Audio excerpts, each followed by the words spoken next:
Hola a tots, soc Antoni Montalbán i a continuació vaig a comentar per a SESCAC la següent partida del torneig de noves generacions de l'Hotel Valley de Benidorm que va enfrontar en la segona ronda de la categoria sub-14 a Carlos Navarro del Club d'Ajedrez Parque Sur en peces blanques amb Pablo González del Club d'Ajedrez Los Molinos en peces negres.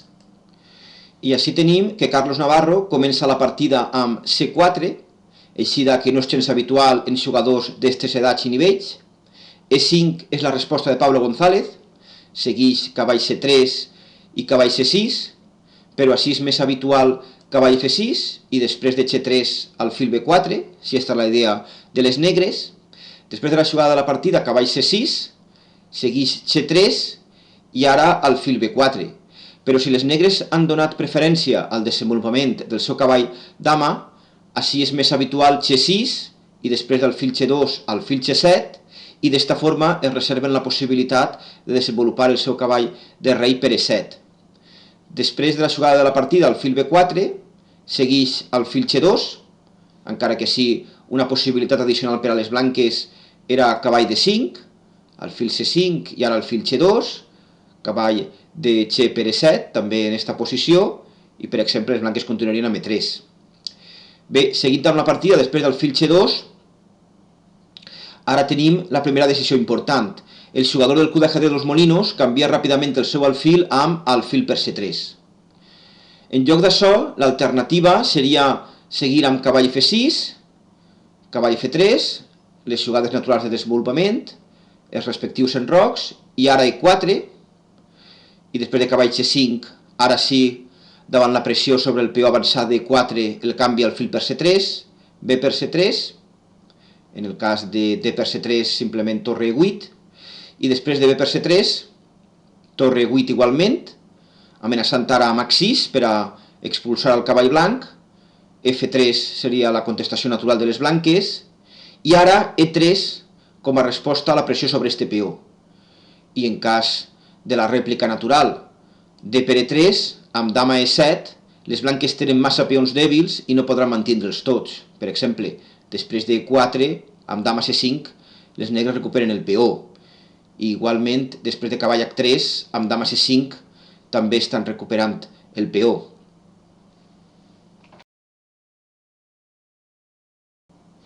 Tornant a la partida, després de l'immediata captura al fil per C3, el blanc recaptura amb B per C3, segueix D6, i ara amb D4 sembla que les blanques volen ocupar ràpidament el centre, però evidentment les negres no van a canviar mai en D4, ja que això desdoblaria el peó blanc de C3. En comptes d'això, resultava preferible per a les blanques un esquema amb D3 seguit de E4 i eventualment F4 com a forma de pressionar el centre de les negres. Després de la continuació de la partida, D4 segueix el fil D7, cavall F3, torre B8. Aquestes últimes jugades negres són correctes, però cal destacar que se centren en desenvolupar el flanc de dama quan encara està pendent traure el cavall de rei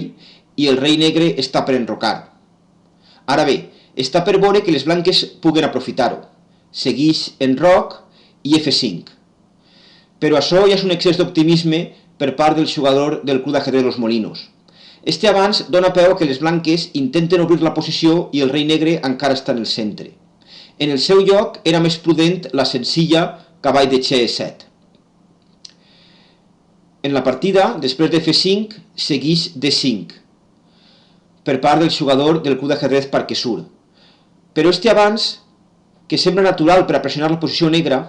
té el defecte que tanca la posició quan el més beneficiós per a les blanques seria obrir-la i mirar d'aprofitar que el rei negre encara està en el centre i el flanc de rei no està desenvolupat. Ara bé, tampoc resulta fàcil aprofitar-ho i sembla que l'opció més incisiva per a les blanques seria el canvi D per E5, D per E5, que empitjoraria la seva estructura de peons, però a canvi, després del fil A3, començaria la pressió sobre les negres, que haurien d'afanyar-se a enrocar-se amb cavall de G7, torre B1, enroc, i ara amb torre B5 la posició negra quedaria pressionada. Tornant a la partida després de l'avanç D5 del seu oponent, Pablo González continua en la natural cavall de E7, però així ja hi havia la possibilitat cavall A5, aleshores podria seguir cavall C5 i després de cavall F6, el bot cavall E6, alfil per E6, D per E6 i enroc. Esta idea estarà latent en les properes jugades, com veurem a continuació. Després de la continuació de la partida, cavall de E7, segueix E4, així ja era possible cavall C5, seguiria per exemple cavall F6, C5, dama C8, per a tindre la casella E6 sota control, alfil A3, H6 per expulsar este cavall, seguiria el canvi en D6, i després de la retirada cavall F3, gràcies al bot cavall E4, les negres mantindrien una bona posició. Tornant a la partida després de E4, segueix H6, la qual cosa demostra que al jugador del Club d'Ajedrez Los Molinos li molesta este bo de cavall per a eventualment proseguir amb cavall E6, i ara el seu rival orienta el seu cavall cap a una altra casella amb cavall H4, segueix cavall F6, i ara tenim el canvi de peons en F5 amb E per F5, cavall per F5, seguit del canvi de cavalls amb cavall per F5.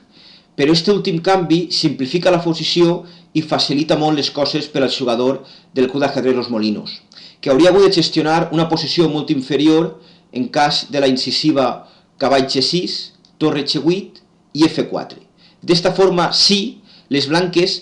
aconseguirien obrir columnes en el centre i el rei negre ja no podria enrocar-se per a posar-se a resguard. Després de la captura cavall per F5, segueix la recaptura alfil per F5 i F4. Sí, però ara ja no serà tan forta com en la variant anterior. El jugador del Club d'Ajedrez Los Molinos respon amb la captura E per F4, però això és una greu errada per part seua. Era clarament preferible la continuació E4, seguiria alfil E3, B6, alfil D4, enroc i amb torre 1, les blanques estarien lleugerament millor, però les negres tindrien una posició sòlida i en principi sense cap perill greu. Després de la captura E per F4, el jugador del Club d'Ajedrez Parque Sur respon amb torre 1, obligant el rei negre a perdre el dret a l'enroc, però sense crear cap amenaça realment perillosa. En el seu lloc, era molt més forta la continuació torre per F4, alfil D7, alfil E3, B6, alfil D4, el rei negre enroca just a temps, seguiria per exemple A4, A5, i ara amb torre A2, per a continuació seguir amb el doblatge per a pressionar per la columna F, sumat a la pressió de l'alfil D4, les blanques tindrien una molt bona posició. Tornant a la partida amb el seu rei en escac, el jugador del Club d'Ajedrez Los Molinos continua amb rei F7, la partida segueix amb la recaptura alfil per F4, dama D7, així el rei negre està raonablement segur en F7 i la posició cal considerar-la aproximadament igualada. A continuació segueixen jugades naturals de reorganització per part de tots els bàndols, dama D4, B6, alfil E3, torre de H E8,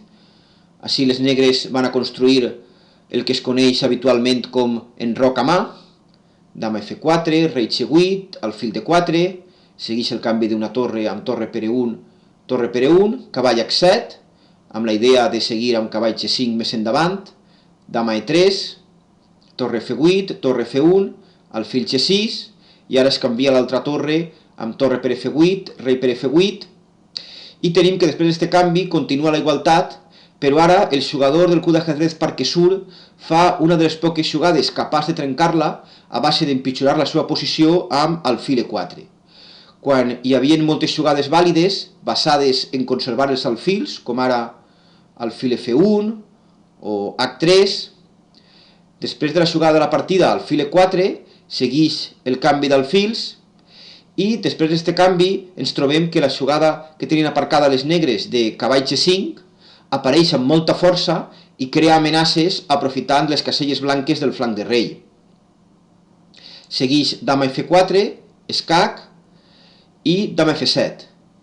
però així sembla que el jove jugador del Club d'Ajedrez Los Molinos no és del tot conscient del potencial de la seva posició, ja que en tal cas haguera optat per mantenir les dames sobre el tauler amb rei c8,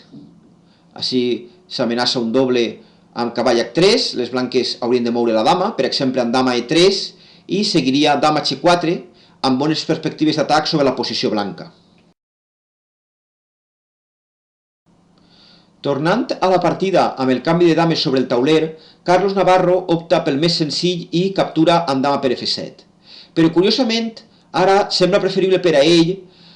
conservar les dames sobre el tauler degut a que la seva dama està millor col·locada que la del seu oponent i així podria continuar, per exemple, amb dama h4,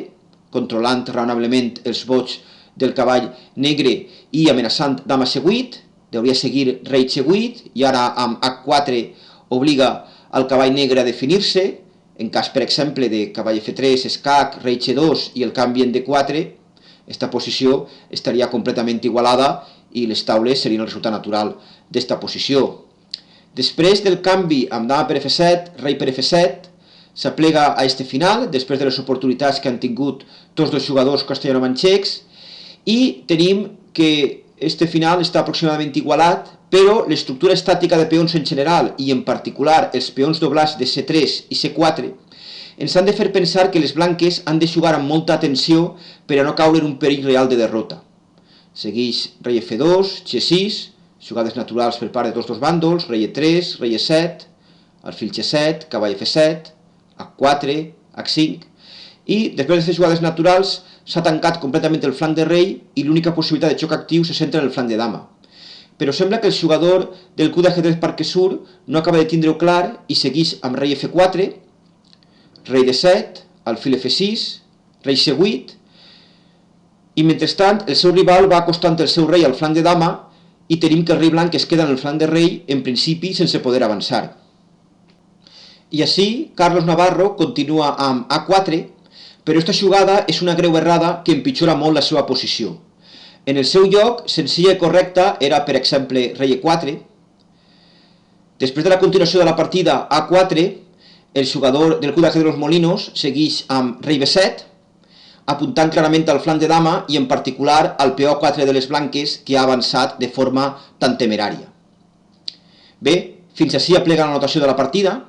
És possible que en aquest moment Pablo González abandonara, o fins i tot